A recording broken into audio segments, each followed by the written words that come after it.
بسم الله الرحمن الرحيم وبه نستعين والصلاة والسلام على أشرف الخلق أجمعين سيدنا محمد صلى الله عليه وسلم. بسم الله نبدأ وبتوفيقه ننتهي. معكم أحمد الشافعي تريدر بشركة تايكون لتداول الأوراق المالية. بقالنا فترة غايبين عشان خاطر بس ما بيبقاش متاح لينا وقت والله إن احنا ننزل فيديو، لأن الوقت اللي بيبقى متاح ليا بيدوبك بعمل فيه الكورس اللي انا كنت اتكلمت عنه قبل كده، كورس تحليل فني يعني لليفل 1. قبل ما نخش على تحليل الأسهم في بعض النقاط اللي حابين نوضحها في الأول، بحيث إن الدنيا معانا تبقى واضحة. أول حاجة قبل ما تخش سهم تشتريه، اعرف المدى الزمني اللي انت شغال عليه. يعني ايه؟ يعني شوف نفسك شغال على الانترا داي، تايم فريم الساعة، تايم فريم نص ساعة، 30 ساعة، 30 دقيقة، تايم فريم الديلي اليومي، تايم فريم الأسبوعي، لأن كل مدى زمني مختلف عن التاني. أديك مثال، ممكن عميل أو ممكن واحد يشتري سهم، يعني على سبيل المثال سهم زي دايس يشتريه على 35 قرش ويبيعه على 35 ونص، 36 قرش و36.2. دي بتبقى مناطق مقاومات هو ممكن يبيع عليها ويخفف عليها على التايم فريم الانترا داي. ممكن عميل تاني يشتري نفس السهم على 35 والسهم يطلع معاه لحد 38 قرش او 39 قرش وما يبيعش. ليه؟ التايم فريم اللي هو شغال عليه ما ادالوش اشارات بيع ولسه ما راحش لمنطقه المقاومه بتاعته، رغم ان في عميل تاني معاه نفس السهم باعه على 35 ونص او 36 قرش. فأهم حاجة قبل ما تخش السهم تعرف المدى الزمني بتاعك. المدى الزمني أنا شغال مضارب على الانترا داي، خلاص دي المقاومات والدعوم اللي عند الانترا داي اللي بتظهر لي أنا بعتمد عليها وبشتري بناء عليها وببيع وبخرج واضرب الستوب، كل حاجة عليها. تمام. انت شغال على التايم فريم الاسبوعي، خلاص انا بتابع السهم كل اسبوع اشوف الاسبوع، يعني اشتريت سهم النهارده بناء على التايم فريم الاسبوعي، اشوف الاسبوع الجاي السهم عامل ايه، مش بقى افضل قاعد قدام الشاشه ده السهم نزل النهارده 2% نهار ابيض هتخض اروح بايع. ده انت كده يعني انا اسف في اللفظ اللي انا هقوله، انت بتستهبل، يعني ده مش طريقه شغل، ده ايه ده مش غلط، ده مش شغل. فالتايم فريم او المدى الزمني اللي حضرتك بتشتغل عليه ده اللي تحدده قبل ما تخش السهم. ممكن تقسم المحفظة بتاعتك لكذا حاجة، بس تعتمد أو تعتد بطريقة التداول بتاعتك متغيرهاش.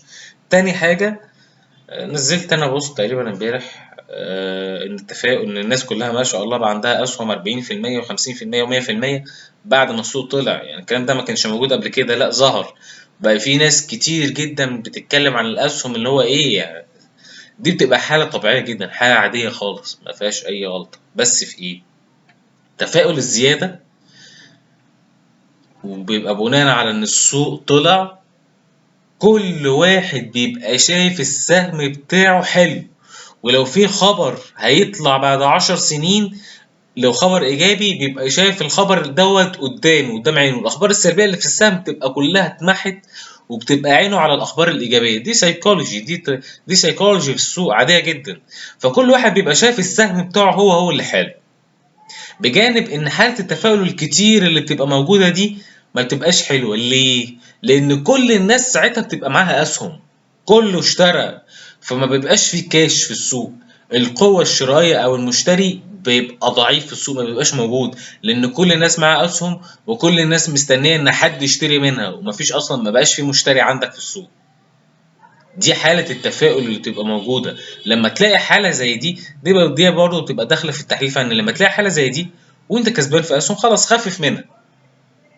او لقيت سهم قدامك شاكك فيه، لا هو هينزل من هنا مش هينزل، خلاص طالما حالة التفاؤل دي اتوجدت في السوق يبقى السهم هينزل وبيع. حتى لو طلع خفف من الكمية اللي معاك، بس ما تبيعش الكمية كلها طالما السهم معاك اب ترند.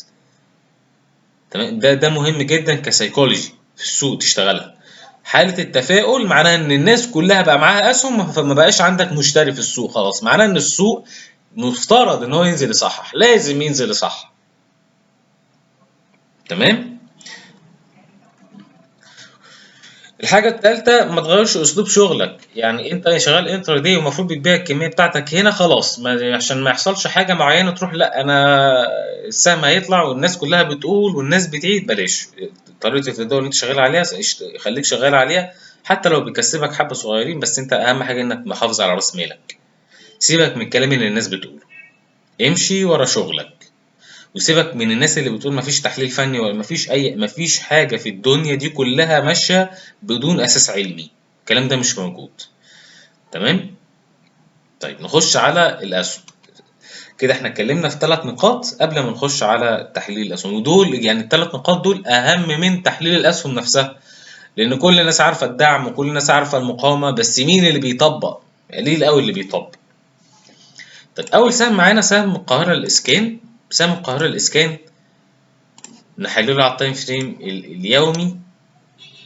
قدامنا كده السهم ماشي فيه منطقة عرضية ما بين الجنيه لحد الجنيه 48 قرش أو الجنيه ونص. المنطقة العرضية دي طول ما السهم، يعني خليني أقول لك على حاجة، لما السهم يمشي في منطقة عرضية تحت كده والمنطقة العرضية دي تطول، تعرف إن كده السهم هيبدأ يقلب الترند بتاعه. تمام. كل ما المنطقة العرضية دي ما بتطول كل ما كان الطلعة بتاعت السهم بتبقى قوية، الطلعة بتبقى كويسة في السهم. بس خليني اوضح لك بعض النقاط في السهم ده، لان احنا اتكلمنا في الاول على 3 حاجات. مدى الزمن اللي انت شغال عليه. اولا على التايم فريم الكبير، لو انت مثلا بصيت على الحته دي كلها اللي السهم شغال فيها، هتلاقي ان السهم ماشي هنا في منطقه عرضيه ما بين الجنيه والجنيه ونص. انما لو فتحت مثلا الانتر دي التايم فريم على الساعه او نص ساعه، هتلاقي ان السهم جوه المنطقه العرضيه دي شغال اب ترند لداون ترند. يعني هنا كده في الحته دي كده اهو اب ترند، اب ترند. هنا كده عمل دبل بوتوم، كسر الدبل بوتوم، تحول الى داون ترند او داون ترند، داون ترند. بدأ يمشي في اتجاه صاعد تاني، اخترق القمه بتاعتي اللي هي الجنيه و15 قرش وقفل فوقها جلستين. كده بدأ يتحول السهم لاب ترند، نفس الوضع ماشي فيه جوه منطقه عرضيه، شغال ترندات اب ترند وداون ترند على الانتر دي الصغير. انما المدى التايم فريم الكبير اللي قدامك ده ولا اي حاجه، شغال ما بين الجنيه لحد الجنيه ونص. جوه احنا شغالين في تريدات، يعني لو حد ممكن حد يشتري جنيه 10 يبيعها جنيه 13، يشتري حد جنيه 14 يبيعها جنيه 18 على حسب التايم فريم اللي هو شغال عليه. ممكن في حد اشترى سهم على جنيه 10، السهم طلع بيه للجنيه ونص، خفف شويه او ما باعش خالص ونزل وعمال يجمع في السهم عادي خالص، مفيش اي مشكله. اهم حاجه المدى الزمني اللي انت شغال عليه. طيب السهم على يعني كان المدى الطويل السهم كويس ليه؟ المنطقه العرضيه زي ما احنا قلنا كل ما بتطول كل ما بيبقى احسن ان السهم هيغير الترند بتاعه. هنا ماشي السهم في منطقه عرضيه، احجام التداول في الصعود عاليه وفي النزول قليله، دي حاجه ايجابيه ان المشتري مسيطر على السهم. السهم في حاله اختراق الجنيه ونص يديني تارجت كويس ساعتها نحدده. مناطق الشراء والستوب لوس حاليا ركز معايا. اولا لو حد عايز يشتغل في السهم منطقه، لو حد عايز يخش تريده هيبقى التريده بتاعته بعد الجنيه 25 ونص يقدر يدخلها كتريده للجنيه 32 ثم الجنيه 41. دي مناطق المقاومات. الدعوم القريبه للسهم دلوقتي اول دعم عندي هو الجنيه 18 والدعم الثاني جنيه 14 ونص. وقف الخساره في السهم هيبقى تحت الجنيه و5 قروش، ده افضل وقف خساره في السهم. ده افضل وقف خساره لسهم، هو بعيد بس ده افضل وقف خساره للسهم عشان تحمي نفسك من الكسر الوهمي. تمام. يبقى دي الدعوم والمقاومات في السهم. ولو حد دخل تريد، لو السهم التريد دي اللي السهم لو ما نزلش منطقه الدعم واخترق الجنيه 25 ونص يبقى تخش عندك منطقتين مقاومه اللي احنا حددناهم. طيب السهم على الشارت الاسبوعي عندي الار اس اي تحت المؤشر القوة النسبية ايجابي، اختراق برضو السهم في حالة ان هو عدى الجنيه ونص السهم يطلع لحد 2 جنيه و40 قرش، بس هنحدد بعدها المستهدفات اللي ممكن السهم يقف عندها. ده اول سهم معانا. السهم التاني سهم نيو داب. سهم نيو داب اللي بيحصل في السهم دلوقتي او الشكل اللي قدامنا ده اسمه نموذج مثلث هابط، لسه ما تكونش، يكتمل بكسر ال2 جنيه او لو نزل تحت الجنيه 93 قرش. يبقى وقف الخسارة بتاعي إغلاق السهم تحت ال 2 جنيه أو إن السهم ينفذ جنيه 93 قرش. ده وقف خسارة في السهم من المفترض إن هو لا يتغير. ساعتها يكتمل معايا النموذج المثلث الهابط ويديني تارجت لتحت. طيب امتى الموضوع ده ينتفي؟ تنتفي الحالة السلبية في حالة إن السهم اخترق ال 2 جنيه 32 قرش. في حالة اختراق ال 2 جنيه 32 قرش يبقى عندي مناطق مقاومات السهم جرب عليها قبل كده. أول واحدة هتبقى 2 جنيه 38، وتاني واحدة هتبقى 2 جنيه منطقة ال 2 جنيه 60، وآخر واحدة اللي هي 2 جنيه 82 قرش. طيب دي المقاومات وده الستوب لوس بتاعي. أنا لو عايز أشتري، احنا قلنا الستوب لوس تحت ال 2 جنيه كإغلاق أو لو السهم نفذ جنيه 93 قرش. يبقى طالما انا عرفت الستوب لوس يبقى انا اشتري في المنطقه اللي اقدر من خلالها اتحمل وقف الخساره. طب السهم شغال 2 جنيه 19 دلوقتي ومفترض وقف الخساره تحت ال 2 جنيه يعني حوالي 10%. هل انا هتقبلها؟ لو محدش يقدر يتقبلها فممكن تعمل من اول ال 2 جنيه لحد 2 جنيه 18 او 2 جنيه 19 دي كلها مراكز شراء ليك. يعني تشتري 2 جنيه 19 2 جنيه 15 2 جنيه 10 2 جنيه 8، كل دي مناطق شراء لان السهم في اي منطقه من دول ممكن يطلع ويلف ويخترق ال 2 جنيه 32. تمام. طب الترجيح بالنسبه للسهم ان هو يخترق ولا هيكسر؟ طبعا الترجيح ده مش لازم ان هو يتم. يعني لو قلنا ترجيح اختراق مش شرط ان هو يخترق، لا ممكن يكسر وساعتها بتخرج. بس بيبقى فيه عندي يعني اداة كده تقدر تقول لي ان السهم يقدر يخترق او لا. ادي الفوليوم بروفايل بتاعي، اكتر كمية تداول في السهم تمت عندي ال 2 جنيه 19. معنى كده ان السهم طول ما هو محافظ على 2 جنيه 19 ما قفلش تحتها يبقى انا عندي ترجيح اختراق.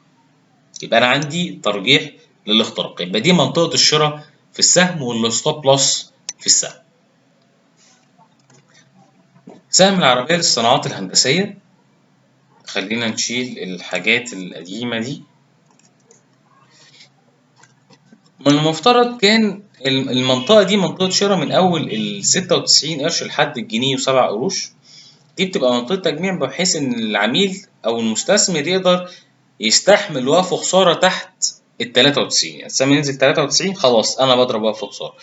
خليك ركز معايا هنا. آدي القاع اللي السهم كان كونه عند ال 95 ونص، طلع لحد الجنيه 14، نزل عمل هاير لو، قاع أعلى عند ال 99 قرش. دي معناها إن المشتري تقدم بخطوة. يبقى أنا المفروض عندي ترجيح إن السهم يقدر يعدي الجنيه 15 أو الجنيه 14، هي المقاومة اللي طلع لها قبل كده دي. يبقى أنا عندي منطقة الجنيه و15 قرش دي منطقة مقاومة قدامي. في حالة إن هو اخترقها معايا ترجيح إن السهم يطلع لحد القمة اللي هو نزل منها اللي هي الجنيه 33 قرش مرورا بالمقاومات اللي أنا هقولها لك دلوقتي. المقاومة اللي بعد الجنيه 15 عندي جنيه 22 وبعدها على طول جنيه 33 قرش. طيب منطقة الشراء في السهم فين؟ أنا أقدر أحدد لي منطقة شراء بناء على الشموع اللي هو شغال عليها هنا دي عند منطقة الجنيه و10 قروش.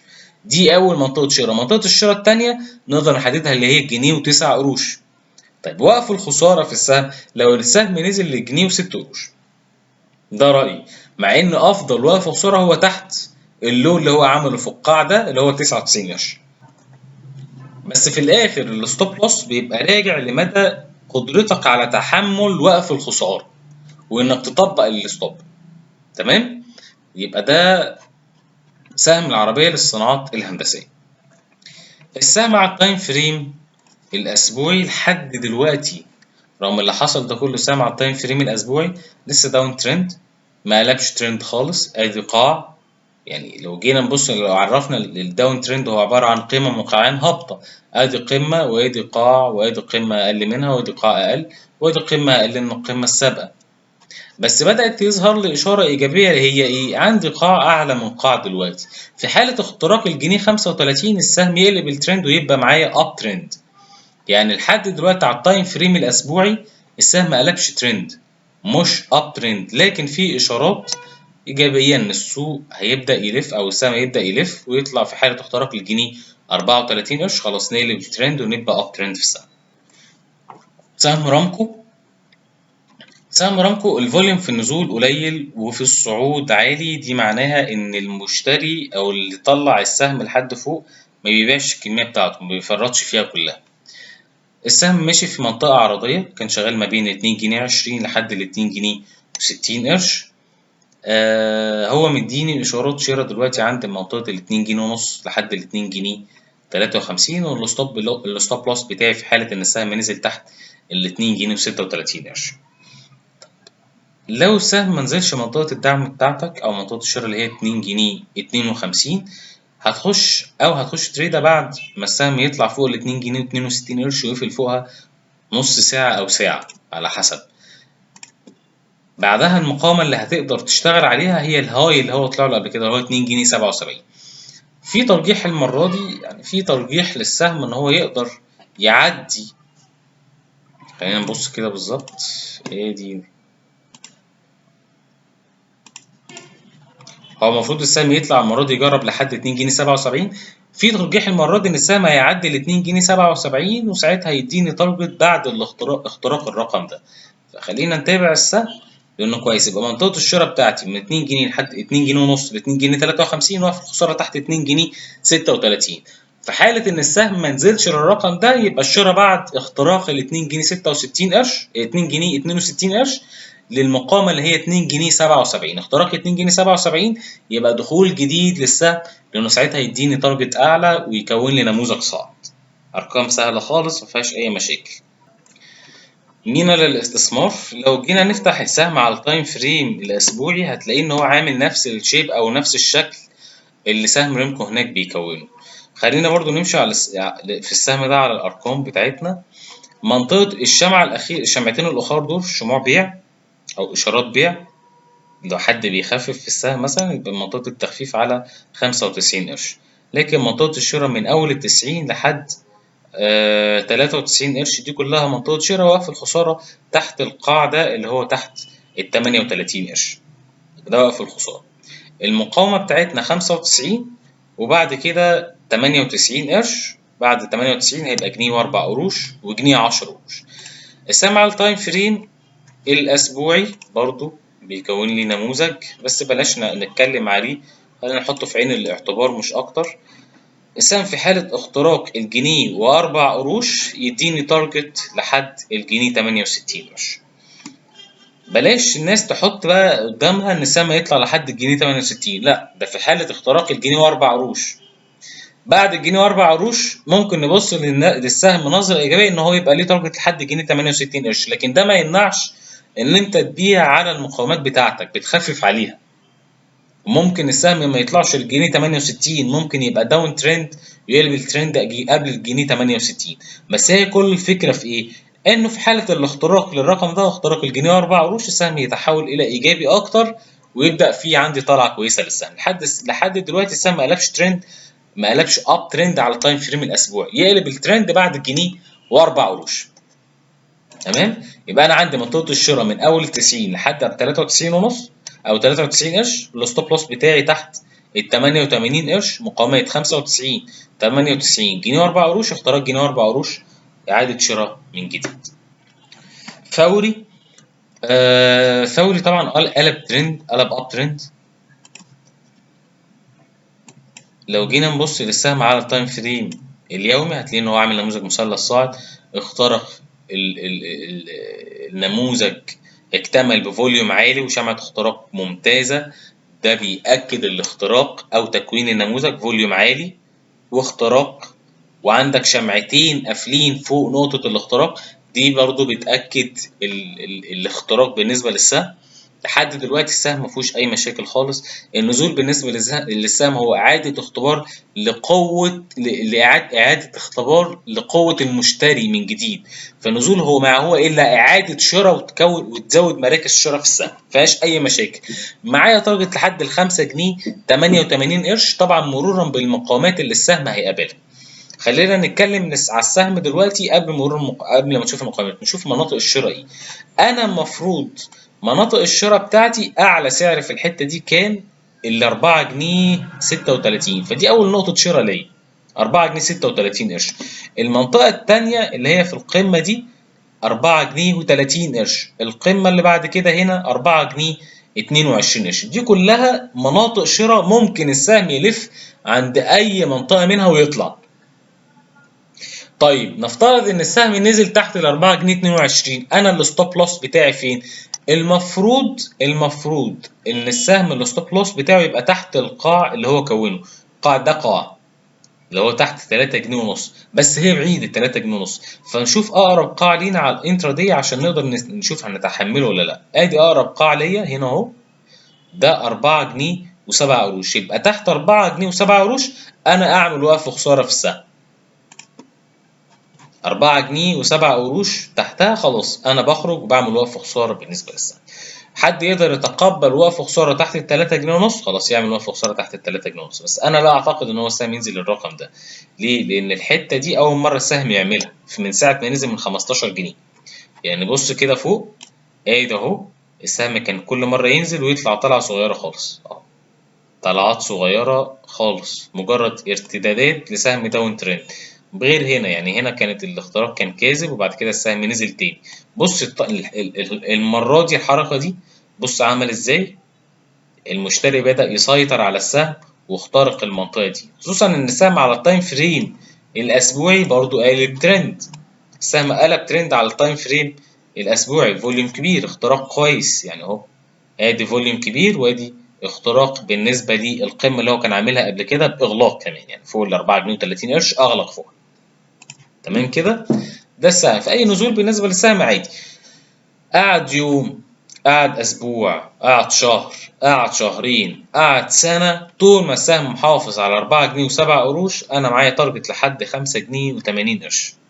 الدنيا سهله وبسيطه، ما فيهاش اي مشاكل، ما فيهاش حاجات معقده خالص. فالنزول بالنسبه للسهم واعاده شراء مفيش مشاكل. سهم بيلتون، سهم بيلتون ماشي في منطقة عرضية دلوقتي. تعال نشوف نسحب القمتين دول كده ببعضهم. ادي القمة دي بالهاي بتاعها، بالهاي ده بالهاي ده، بعد كده نشوف سعر الإغلاق، نسحب أول قمة بالإغلاق اللي بعده. دي اللي احنا رسمناها فوق دي كده منطقة البيع بالنسبة للسهم، يعني السهم واقف دلوقتي عند منطقة بيع قوية جدا، اللي هي من 3 جنيه 70 قرش لحد ال 3 جنيه 81. دي كلها منطقة بيع، يعني اللي يبيع على 73 باع صح، باع صح جدا. مش لازم تستنى ال 4 جنيه 11. ليه؟ لأن هو بدأ يعمل قمم أقل من بعضها، المشتري آسف البياع بدأ قوته تسيطر على السهم. اختراق الحتة دي كده بفوليوم عالي وشمعة اختراق ممكن نعمل إعادة دخول من جديد. واللي عاوز يكونفيرم أكتر المفترض إن هو الدخول بعد اختراق القمة دي، لكن السهم حاليا واقف عند منطقة بيع 3 جنيه 70 لحد 3 جنيه 81، دي كلها منطقة بيع. بصوا اللي بيحصل بقى، يعني أنا قلت أهو من 73 ل 3 81 كل الناس اللي معاها بيلتون هتروح ترمي السهم على 3 جنيه 81، مش هتحطه على 73. ليه؟ طمع. يعني أنا واحد اتكلم عن نفسي، ظهرت قدامي اشارات سلبيه والسهم عند منطقه مقاومه منطقه بيع، خلاص ببيع عند اول منطقه بيع على طول، خلاص انا ببيع. اللي انا لو استنيت ال10 قروش دول ممكن السهم يروح نازل، في حاله نزول السهم مش هتلحق تبيع، لان ممكن السهم يروح متدحرج على طول ونازل لتحت. طيب ده السهم منطقة البيع بتاعته. لو انا عايز اشتري افضل شراء في القاع اللي هو كونه، ايه ده هو كون قاع؟ طبعا هو كون قاع هنا جديد دلوقتي اهو 3 جنيه و30 قرش. 3 جنيه 30 قرش دي منطقة شراء، كسر 3 جنيه و30 قرش والاغلاق تحتها، او لو نفذ 2 جنيه 20 وقف خسارة على طول. يبقى انا معايا وقف خسارة في حالة ان هو نفذ، او في حالة ان هو اغلق تحت 33 تاني يوم خلاص ببيع. ببيع على كام؟ يا رب تبيع حتى على 3 جنيه وربع. السهم في اثناء الجلسه نفذ 2 جنيه 3 جنيه و20 قرش، خلاص بضرب الستوب لوس بتاعي وبخرج. تمام. ده سهم بيلتون. سهم دايس، شايف البوليكه اللي السهم عاملها هنا دي؟ بص ادي اهو السهم نزل، بدأ ما بقاش قادر يرمي تاني، ما بقاش قادر يرمي تاني. مش قادر يرمي تاني يعني ايه؟ يعني ما بقاش قادر ينزل يعمل قاع اقل. يعني في الحتة دي كده هو بدأ مش قادر البياع ما بقاش قادر يسيطر. راح المشتري داخل من الحتة دي كده بعد ال 34 قرش السهم قلب اب ترند. ركز معايا في اللي انا هقوله، اب ترند خلاص. طلع لحد 43 قرش، نزل النزلة الكبيرة دي، معناها ان كده ايه؟ البياع بدأ يرجع يسيطر من جديد. طلع تاني نزل كده قلب الترند اهو، كسر ترند. يعني في السهم على الانتر على التايم فريم اليومي دخل اب ترند وبعد كده داون ترند، الكلام ده كله. على التايم فريم الاسبوعي لحد دلوقتي احنا داون ترند، السهم يبقى اب ترند بعد اختراق القمه دي، بعد اختراق ال 43 قرش. عشان كده قلت لك في بدايه الفيديو حاول تحدد المدى الزمني بتاعك. شوف انت شغال على انهي تايم فريم. يعني اللي دخل يجمع في السهم وشغال تمام وخلاص، يعني انا لحد دلوقتي المفروض ان هو اصلا السهم في منطقه تجميع بالنسبه له. انما اللي شغال مضاربات وكده باع واشترى واشترى وباع وباع واشترى واشترى وباع 100 مره. تمام. يبقى بعد ال 43 هتلاقي السهم طلع طلعه كويسه، لان هي اللي بترند على التايم فريم الاسبوعي. خلاص عندك كده ميجر اب ترند. انما احنا لحد دلوقتي مفيش اي حاجه، مفيش حاجه خالص لسه على السهم. يعني على التايم فريم اليومي دخل في داون ترند وبعد كده اب ترند، عمال شغال في الموضوع ده. خلينا نسحب القيمتين دول كده مع بعض. دي نسحبها كده، مش هتيجي. طيب ادي دي بدي بدي مهمة برضو الترند لاين. ادي واحد، اتنين، ادي تلاتة. السهم الشمعة اللي قبل الأخيرة اللي هي بتاعت جلسة يوم الخميس في اختراق لدبل بوتوم. ممكن نبص هنا كده إن هو ده دبل بوتوم، هتلاقيه ظاهر على التايم فريم الانترا دي. عشان كده قلت لك تحدد التايم فريم بتاعك. ادي قاع بينهم قمة تم اختراق القمة، وادي الفوليوم الكبير اللي تم الاختراق بيه تحت اهو. فوليوم كبير تم بيه الاختراق. النزول بالنسبة للسهم مجرد إعادة شراء من جديد، لأنه بيرجع يختبر القمة اللي هو عداها، اللي هي منطقة 36.3 لحد ال 35.8. دي كلها منطقة شراء في حالة نزول السهم. طب لو السهم نزل تحت ال 35.3، هو الستوب لوس تحت القاعدة تحت ال 33 قرش، ده الستوب لوس في السهم. فاللي داخل هو عارف ان الستوب لوس تحت ال 33، تحت القاع اللي اتكون هنا. تمام. طيب في حالة الصعود دي مناطق الشراء ولا ستوب؟ مناطق البيع. انا اول بيع عندي من اول 38 قرش لحد 39.3، دي كلها منطقة بيع ليا او منطقة تخفيف بمعنى ادق. بعدها هيبقى الترند لاين ده منطقة تخفيف تانية، بس منطقة تخفيف قوية. ممكن تتزامن مع منطقة مثلا 40 ونص 41 قرش. عندها كده ساعتها نشوف السهم اخترق الترند لاين واحجام التداول كانت عالية في الاختراق، كده ممكن نرجح اختراق ال 43 وان السهم يقلب الترند، يقلب لاب ترند على التايم فريم الاسبوعي. يبقى كده احنا اتكلمنا عن السهم كل حاجه. بعد ال 43 قرش يقلب ترند على التايم فريم الاسبوعي.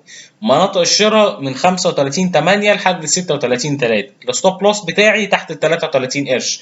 منطقة البيع من 38 لحد 39.3، والترند لاين ده منطقة البيع الثانية اللي هي من 40 ل 41 قرش. ده دايس، مفيش فيه حاجة تانية خالص، هي الأرقام دي اللي بتشتغل عليها. ليفت سلاب، يعني ده كنت بقول يعني لما أنا كنت بدي المحاضرة بتاعة الكورس كنت بقول إيه؟ لما السهم يقلب ترند يبقى أب ترند قدامك، بيبقى اللي فات مات. يعني خلاص الدعوم والمقاومات اللي قبل كده ما تهتمش بيها، لأن مفيش حاجة من الدعوم والمقاومات اللي قبل كده تقلب الترند بتاعك. يعني بنسبة 40% ممكن السهم يقف عندها، مش شرط إن هو يقف عند كل دعم، عند كل مقاومة السهم كسرها قبل كده، أو كل دعم كان كسره قبل كده. فالمفروض ان السهم يطلع واللي قبل كده اكنه مش موجود، لان في ترند جديد اتولد. لكن كان في استثناء صغير. ايه هو الاستثناء؟ الاستثناء اللي فيه ساعات اسهم بتجرب على نفس السعر او الرقم على مدى زمني كبير جدا، تلاقيه خبط في الرقم ده يجي 4 5 مرات، وكان بيطلع طلعه كبيره قوي، او لما كان بيكسره بينزل نزله كبيره قوي.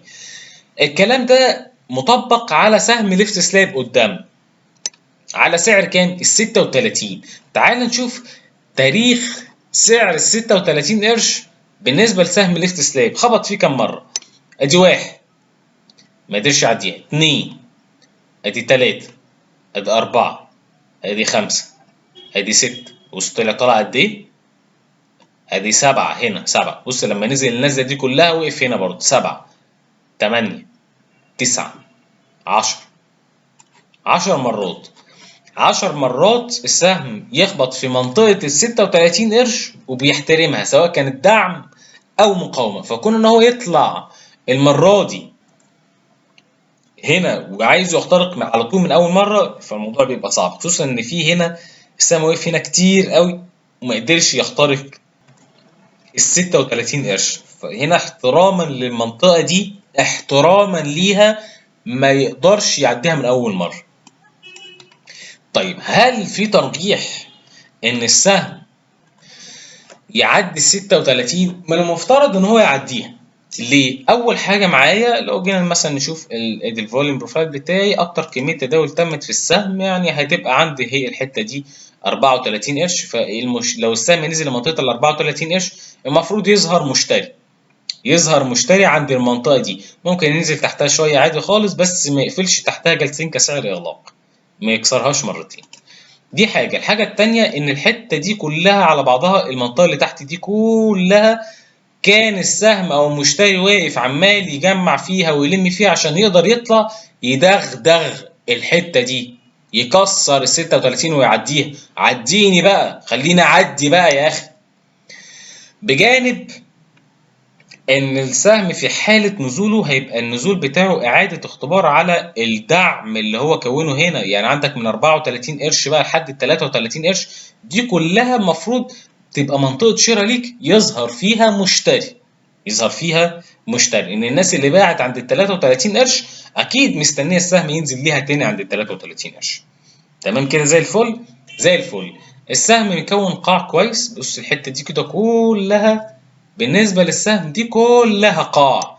عدى بس ال 36 وبعد كده يطلع لل 44 يعديها، مفيش حاجة قدامه. ما اعتقدش ان في حاجة قدامه توقفه لحد 54 وبعد كده 90 قرش. السهم على التايم فريم الاسبوعي لحد دلوقتي السهم ما قلبش ترند. شوف الكلام اللي احنا اتكلمناه هناك قد ايه، سهم قلب قاع قد ايه، وعمل بيكون لنفسه منطقة عشان يجمع فيها ويرجع. كل ده ان هو السهم اشتغل بقى، راح اب ترند وبعد كده دخل داون ترند ومشي في سايد واي. على التايم فريم الاسبوعي لسه الكلام ده ما حصلش. السهم يقلب الترند في حاله اختراق القمه دي، يطلع فوق ال 36 قرش، عدى ال 36 نقلب ترند على التايم فريم الاسبوعي. افضل وقف خساره تحت ال 30 قرش. افضل وقف خساره تحت ال 30 قرش القاع اللي اتكون هنا. انا عندي قاع اعلى من قاع، قمه لسه مساويه لقمه سابقه. ادي قاع اهو، وادي القاع السابق، وادي القمه الحاليه، وادي القمه السابقه لم تخترق لسه. القمه لسه ما عملناش هاي اعلى لحد دلوقتي. فلحد دلوقتي ده انا عايز اقول ان السهم داخل منطقه الشراء في حاله النزول. ده ليفت بيه سلاب الكوماندا. اي جي ترانس، تعالى بص السهم على التايم فريم الاسبوعي، ده اللي يهمني في الموضوع. عشان كده كنا بنبعت ان من 2 جنيه ل 2 جنيه 30 منطقه تجميع، عشان برضو الناس العملاء اللي على الواتس عشان الناس تفهم. من 2 جنيه ل 2 جنيه 30 دي كلها منطقه تجميع ليك. احنا كنا بنخش في السهم ده بنشتري 2 15 ونبيع 2 جنيه 20 و2 جنيه 21، رغم ان في ناس تانية ممكن تبقى بتشتري من 2 جنيه ل 2 جنيه 30. دي منطقه تجميع ليه. طب ليه دي منطقه تجميع وليه التاني اللي بيشتري ب 2 15 يبيع ب 2 جنيه 20؟ لان ده بيبقى محدد المدى الزمني بتاعه، هو داخل مضارب على الانترا دي. خلاص هي ال5 قروش او 6 قروش دول دي التريده بتاعتي. انما الراجل التاني بيجمع. طب مين الاحسن؟ الاتنين حلوين. الراجل اللي بيجمع ممكن يقعد جنب السهم 6 7 شهور. يعني اللي قاعد في العبوات الطبيه كان من شهر 2 لحد شهر 11 بيجمع، من 2 ل 11. من شهر 2 ل 11. يعني شوف كام شهر، حوالي 9 شهور. 9 شهور السهم ماشي في منطقة عرضية، وممكن بعد ده كله السهم يكسر الستوب يخرج، يبقى هو قاعد يجمع الحتة دي المدة دي كلها وفي الآخر ما كسبش. انما لما بيجي يكسب بيكسب كويس. والراجل التاني برضو الخساره بتاعته ما بتبقاش كبيره، لانه بيبقى محدد الستوب لوس بتاعه. يعني هو مثلا اشترى 2 15 وهيبيع 2 20، اكيد مش هيعمل وقف خساره جنيه ونص. يعني وقف الخساره مش جنيه ونص، يعني 2 15 بتبقى اول منطقه شراء، ومنطقه الشراء الثانيه 2 جنيه 7، والستوب لوس تحت ال 2 جنيه او تحت ال 2 جنيه قرشين. فهي بتبقى المعادله ماشيه كده. طيب معلش انا بطول عليكم عشان الموضوع ده بيبقى مهم، لان انا ناس كتير قوي بتكلمني، فانا عارف الناس بتفكر ازاي. ادي ايجي ترانس، سهم عامل دبل بوتوم هنا اهو. اتكلمنا عن السهم ده قبل كده وحللناه، بس اعاده تذكير للناس. ادي اختراق للدبل بوتوم. نقطه الاختراق كانت 2 جنيه و10 قروش. السهم طلع لحد 2 جنيه 90، لسه التارجت ما جابش التارجت، ولحد دلوقتي مش داون ترند. خدوا بالكم لحد دلوقتي السهم مش داون ترند. انا التارجت بتاعي بالنسبه للسهم ادي التارجت اهو 3 جنيه 31، الا اذا نزل كسر قاع. لو كسر قاع خلاص التارجت ده بيروح، ما بيبقاش موجود عندي. ادي السهم طلع قمه، وادي قاع اتكون، المفروض يعمل قمه ايه؟ قمه اعلى او مساويه او اقل، مش مهم. الفكره في القاع. ادي القاع بتاعي، القاع عندي ال 2 جنيه، يبقى كسر 2 جنيه وقف خساره اللي هو بيجمع او اللي هو جمع في السهم. كسر 2 جنيه وقف خساره للسهم. طيب المضارب ده ال 2 جنيه، انا همشي واحده واحده، خلينا في المستثمر. طب مناطق البيع عشان ال 2 جنيه دي، انا عندي اول منطقه بيع هنا اهي، ادي اول مقاومه هنا ممكن السهم يقابلها 2 جنيه ونص، دي اول منطقه تخفيف ليك يا سيدي. المنطقه الثانيه ال 2 جنيه و60 قرش. المنطقة الأخيرة اللي تقدر تبيع فيها تاني 2 جنيه 82. التلات مناطق دول تبيع فيهم نص كميتك. يعني لو معاك 100,000 تكون بايع على التلات مناطق دول 50,000 سهم. تمام؟ واضحة صح؟ المضارب الستوب لوس بتاعك تحت الشمعة الحمراء دي، اللي هو تحت ال 2 جنيه و 2 جنيه. خلينا نبص على الانترا دي احسن عشان نحدد القاع بتاعنا. يعني لو السهم نفذ 2 جنيه 18، او لو اغلق تحت 2 جنيه وربع، ده الستوب لوس بتاع المضارب. طب منطقة الشراء، يعني اقرب منطقة شراء دلوقتي هي 2 جنيه 36 لحد 2 جنيه و30 قرش، دي منطقة شراء في السهم مع الالتزام بوقف الخسارة. سهم اطلس، خلينا نشيل الحاجات دي. نشيل يعني كان عندي ترند لاين. السهم ده اتكلمنا عليه ان هو كان تجميع من 22 لحد 25، وذلنا في الحته دي بصراحه يعني. خليني اوريك السهم على التايم فريم الاسبوعي افضل، يعني التايم فريم الاسبوعي احلى. شايف القاع اللي السهم بيكونه هنا؟ شايف قد ايه؟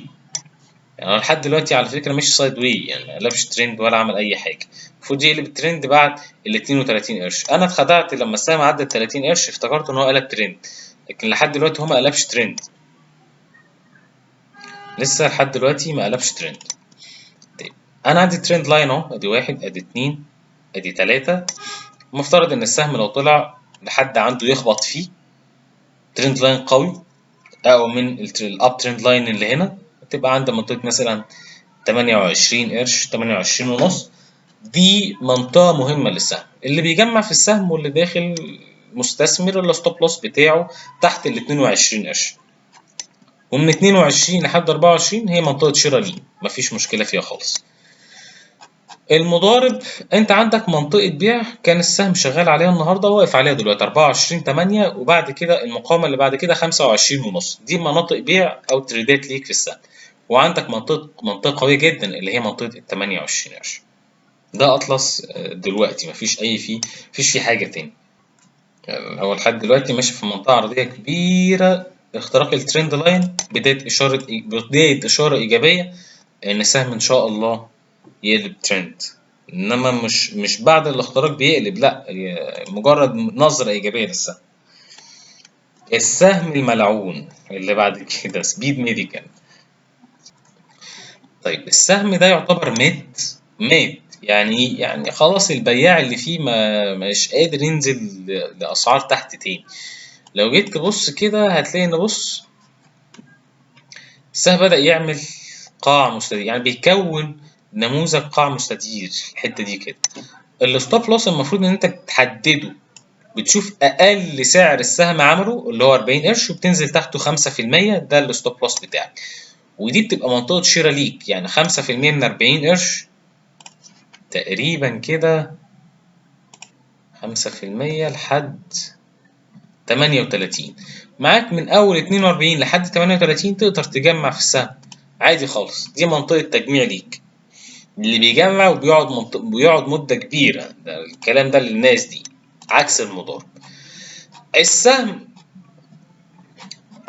للمضارب عندك منطقة شراء اللي هي حوالين 43.5 لحد 44.2، دي منطقة شراء ليك، والستوب لوس هيبقى تحت ال 43 قرش. وعندك منطقة مقاومة مهمة 46 قرش. اختراق 46 قرش ده في حد ذاته إيجابي.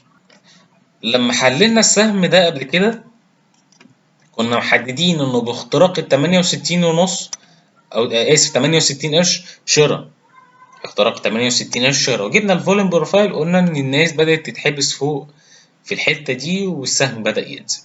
طيب في المناطق الحالية يعني بص هتلاقي السهم، بص الفوليوم بروفايل بتاعك بدأ يبقى فين؟ عند 43.5 اللي هي بتتزامن مع منطقة دعم ليك اللي هي منطقة شراء. ده معناه إيه؟ إن الناس اللي اتحبست فوق زهقت ورمت السهم تحت خلاص مبقتش قادرة. ده بيبقى معناه أكتر كمية تداول في السهم بقت تحت عند 43.5، فدي بتبقى منطقة شراء ليك، منطقة شراء كويسة ما تقلقش كمضارب، يعني على الأقل تعرف تعمل لحد 45.2 أو 46 قرش. الفوليوم في النزول دلوقتي، الفوليوم في النزول قليل، يعني بياع مش قوي قوي. ده سبيد ميديكال لحد دلوقتي، فالسهم كتريدة ممكن تبقى كويسة وكتجميع أفضل بكتير. ام جروب برضو الموضوع انت بتحدد المدى الزمني بتاعك. يعني لو جيت تبص هنا على السهم ده على التايم فريم الديلي هتلاقي ان هو عامل هنا مقلوب راسه كتفين اهو. بعد الاختراق للسعر ده كان 2 جنيه 80 بيقلب ترند ومعاك تارجت لكذا. السهم ده على التارجت اعلى من التارجت كمان، وبدأ يمشي هنا. كسر القاعدة بيخلي السهم يمشي في داون ترند، السهم دخل داون ترند اهو، قمة اقل من قمة وقاع اقل من قاع. بعد كده السهم بدأ يشتغل تاني، بدأ طلع اهو قلب للاب ترند، بدأ يعمل اب ترند اهو، بدأ اب ترند. كل ده على التايم فريم اليوم. بص على التايم فريم الاسبوعي ما عملش، هو قلب مره واحده بس. ادي قاع، وادي قمه، وادي قاع اعلى، وادي قمه اعلى. فهو تحول دلوقتي على التايم فريم الاسبوعي ليه اب ترند. بعد الاختراق اللي بيتم السهم بينزل تاني، من المفترض يجرب على القمه المخترقه. القمه المخترقه عند منطقه ال 4 جنيه وقرشين لحد 4 جنيه و10 قروش، دي بتبقى منطقه شراء في السهم. هي الفكرة في الستوب لوس بعيد شوية، يعني الستوب لوس تحت ال 3 جنيه و 3 جنيه و80 قرش، ده وقف الخسارة. أو تحت الفوليوم الكبير ده، يعني ادي شمعة الاختراق ممكن تحدد بناء عليها الستوب لوس بتاعك. تحت اللو بتاعها بتضرب وقف الخسارة اللي هو تحت 3 جنيه 91. الستوب لوس بيبقى راجع لمدى قدرتك على تحمل وقف الخسارة. انا معايا تارجت دلوقتي في السهم، خلينا نحدده سوا.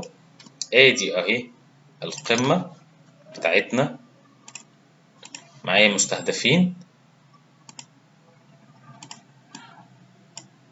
ادي اول تارجت، وادي الهدف التاني. فاكرين الاستثناء اللي احنا اتكلمنا عليها طبقت هنا. بص عند المنطقة دي اللي هي كانت 3 جنيه و90 قرش، السهم معدهاش. يعني ادي واحد ادي اتنين، طلع منها طلعة كبيرة قبل كده ونزل نزلة كبيرة وارتد منها طلع طلعة كبيرة. السهم لما جه هنا برضو نزل من عندها واخترقها، لما اخترقها بفوليوم عالي. فأكيد يعني ال3 جنيه 90 دي منطقة دعم فولاذية زي ما بيقولوا. حتى لو السهم نزل مش هيكسر.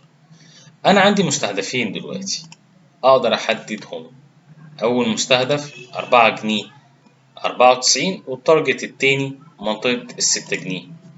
قبل ال6 جنيه، عند ال6 جنيه دي عندي قبلها مقاومة مهمة اللي هي الحتة دي، جرب عليها كذا مرة، فبحدد بناء عليها ان هي منطقة مقاومة. 5 جنيه 75، ادي 1، ادي 2، ادي 3، ادي 4، ادي 5، ادي 6. 6 مرات. يبقى انا عندي دلوقتي اشيل اللي فوق ده كده خلاص، منطقتين بيع او مستهدفات للسهم طالما ما كسرش 3 جنيه 93. اول حاجه 4 جنيه 94، والثانيه 5 جنيه 75 قرش. سهم يونيفرسال او يونيباك، السهم عامل لي حاجتين. اول حاجه عامل لي نموذج مثلث متماثل تم الاختراق بفوليوم عالي، والنزول بيبقى اعاده اختبار على النموذج. دي حاجه. التارجت بتاع النموذج لو جينا نحسبه، ادي قاعده المثلث، لحد اعلى السعر نحط فوق نقطه الاختراق، هيديني تارجت لحد ال 72 قرش. ده التارجت في السهم، بجانب ان السهم ماشي في قناه صاعده. يعني ادي 1 2 3 4، هدف القناه الصاعده 72 قرش. يبقى عندي منطقه ال 72 قرش منطقه بيع او منطقه مقاومه قويه جدا في حاله السهم صعد اليها، لان هي تارجت لنموذج مثلث متماثل وتارجت لسهم قناه صاعده. طب منطقه الشراء في السهم ايه؟ في حاله نزول السهم لمنطقه ال 63 لحد 64 2، دي منطقه شراء، لان هي اعاده اختبار لنموذج مثلث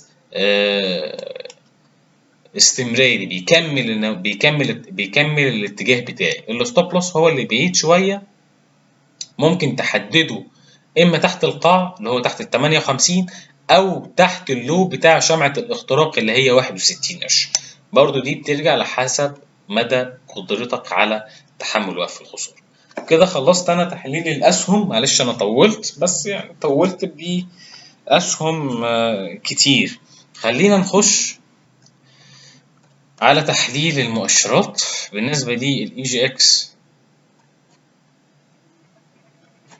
30، نشيل الحاجات دي. سهم على التايم فريم الأسبوعي طبعا، دي السايكلز بالنسبة للسهم.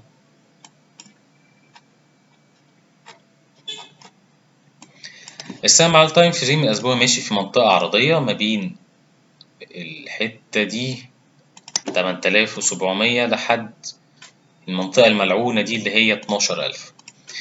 12000 نشيل الحاجات دي عشان كل حاجة تبقى ظاهرة يعني. 12000 دي كانت منطقة ملعونة قوي، يعني لحد المنطقة دي كده 11700.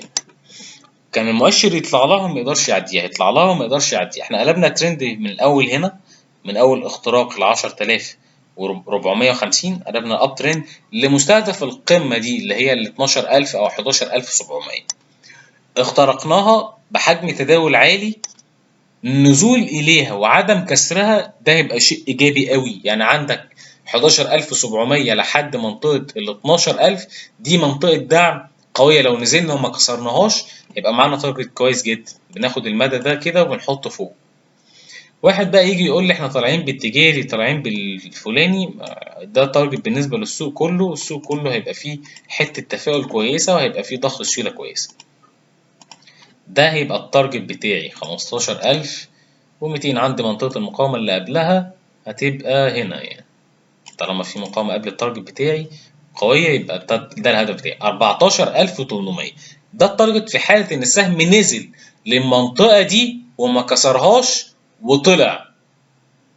أغلق تحتها تبقى مشكلة، إن هو كده ممكن ينزل تاني للمنطقة للحد السفلي للمنطقة العرضية، أو ممكن يصحح المنطقة دي كلها بقى ايه، نشوف عن مناطق التصحيح بتاعته وبعد كده نخش في حالة ارتدادات بس مش اكتر. بس ان شاء الله نجرب عليها ونكسر نخترق لفوق. ده بالنسبة لل30. بالنسبة لل70 انا اخترقت بحجم تداول عالي، عندي مقلوب راس كتفين، معايا تارجت كويس، ادي الهيد لحد النك لاين، نحط فوق نقطة الاختراق. المفروض معايا تارجت لحد منطقة ال3000. معايا ال3000 بس السهم ممكن المؤشر ممكن ينزل يعمل إعادة اختبار على منطقة مهمة جدا اللي هي 2330 لحد 2300. السهم المؤشر في حالة نزوله للمنطقة دي هي مجرد إعادة اختبار للنموذج أو للقمة المخترقة السابقة. تمام. يا رب أكون فدت الناس، والناس السلبية ولا ليها أي كلام، مش موجه لهم نهائي. الكلام دوت مش يحمل أي توصية شراء أو بيع. طبعا دي رؤية فنية شخصية غير ملزمة لحد. شكرا وربنا يوفقكم. مع السلامة.